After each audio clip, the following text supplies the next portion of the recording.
Hello everyone, welcome back to my channel. In today's video, I just want to talk about the onboarding process for the USPS. So back in November or December, I think I had applied. It's been a while.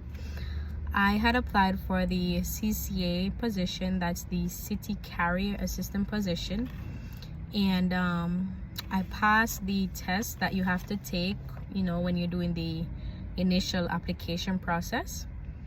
And then I had totally just forget about them because they haven't reached out to me so until February. So when they did contact me was via email. They were requesting that I come in to a particular location to have my fingerprint done, so they can process my background check.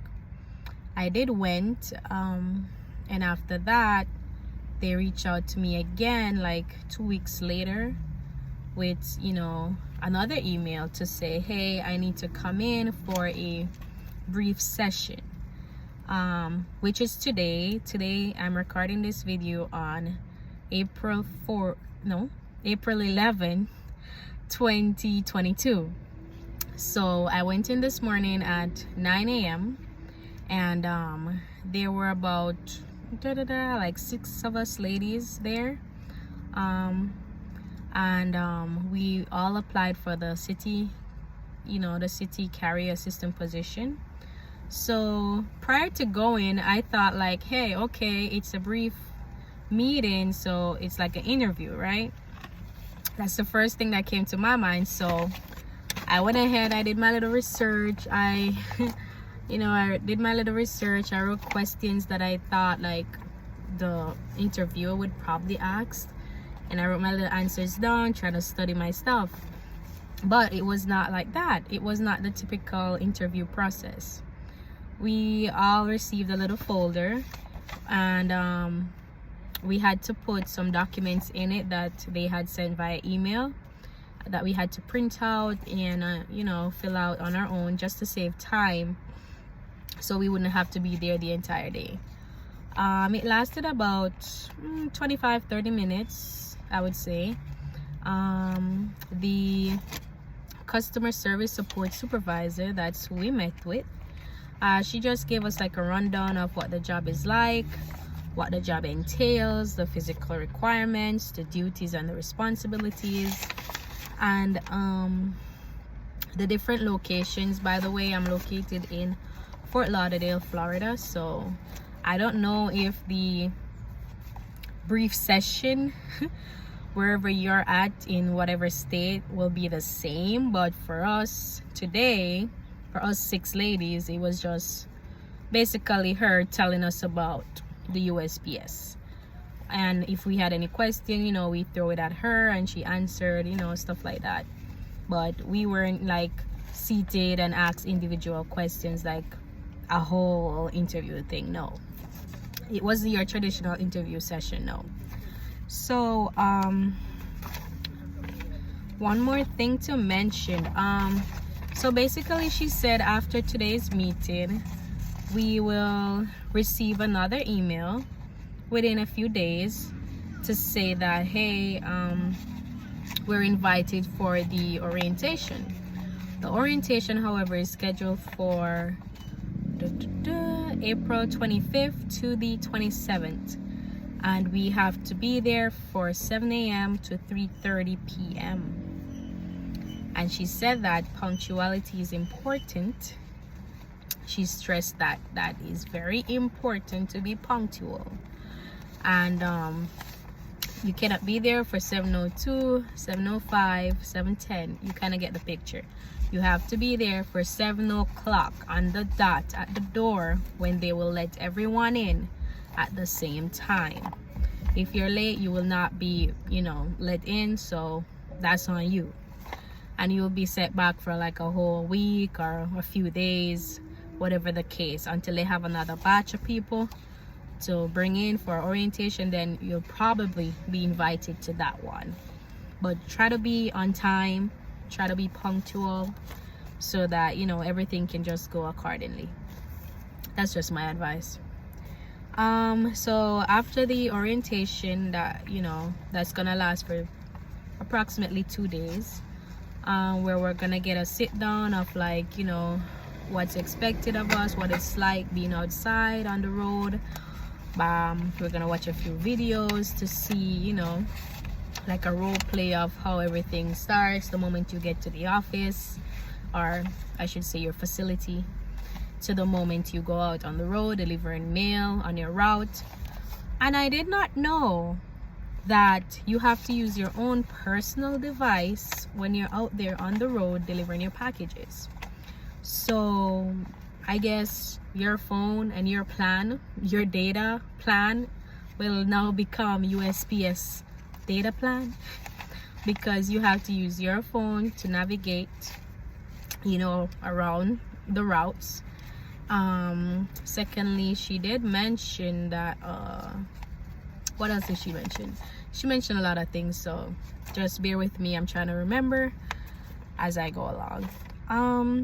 Yeah, but today we just had to dress. As for the dress code, today we just had to dress like, professional, somewhat professional, like, you're entering a building, so dress appropriately, please. And for the orientation, we have to wear, I think she said, blue polo shirts, khaki like pants, or like a gray type of pants. We can find that at our local uniform store or at Walmart. And we have to wear leather or leather type shoes. You can't come in any mesh shoes, any little sneakers, flat shoes, flip-flops. Those are not acceptable and they will not let you in the building. Secondly, so after completing the orientation that lasts for about 2 days, then we're gonna move on to the driving course.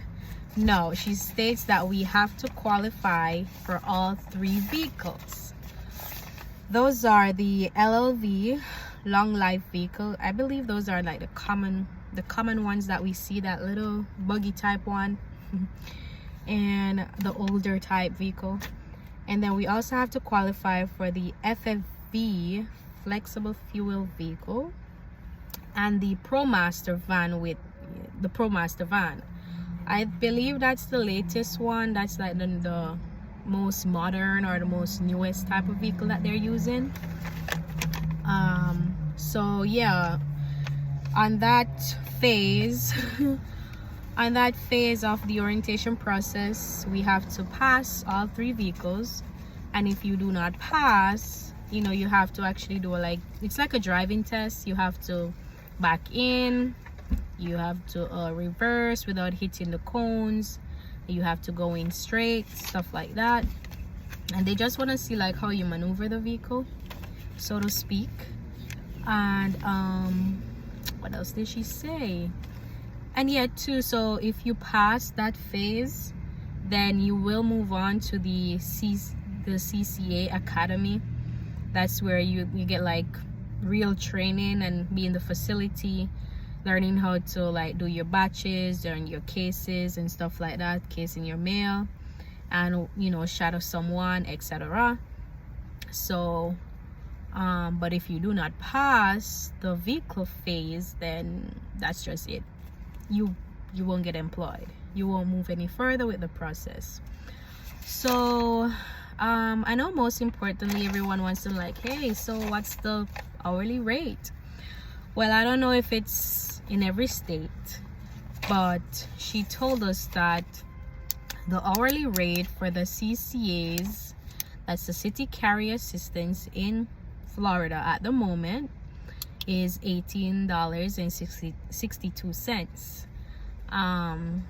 The customer support supervisor, that she also stated that there's definitely room for overtime.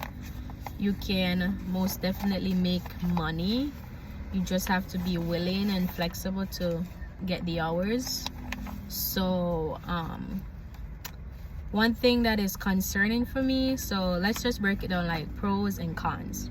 So for pros, I would say the stability of the job. That's 1. 2, the benefits that comes with the job. And 3, you can definitely make money. Yeah, with the overtime, you can definitely make more money. The cons, I would say, is like definitely the long working hours. Like some days you might be out like 8, 9, 10 hours max for a day. 2, you know, just having to deal with the heat, the weather, the snow, wherever you're from. I don't know, this is Florida, it doesn't snow here in Fort Lauderdale, so definitely the heat, the rain, and this confused bipolar weather, let's just say. And secondly, or I'm at the 3rd con, I think it would just be like the late hours, you know, like especially if you have a family to get home to and take care of, like younger children. It could definitely be stressful, I guess. But yeah, that's it, really, an update. I will take you guys along with my journey. I'll let you guys know if I make it past the driving course. I'll definitely have to practice in a bigger vehicle. I currently drive a SUV type vehicle, so I might need a minivan to practice in, because I do know how to back in. I'm not the most confident backing in, but when I have my when I have my camera in the middle right here and I have my rear view mirror in the middle, like, hey, yeah, I'm the most confident backing in. But I won't have that to rely on using the USPS type of vehicles, so I'll have to try and get a minivan to practice. And yeah, I'll let you guys know how it goes. I'll let you guys know when I start the first day off the orientation, which I said that is April 25th through the 27th. So I'll be sure to upload another video and let you guys know how it went or what we discussed and stuff like that. As always, thank you guys for watching my video. Bye.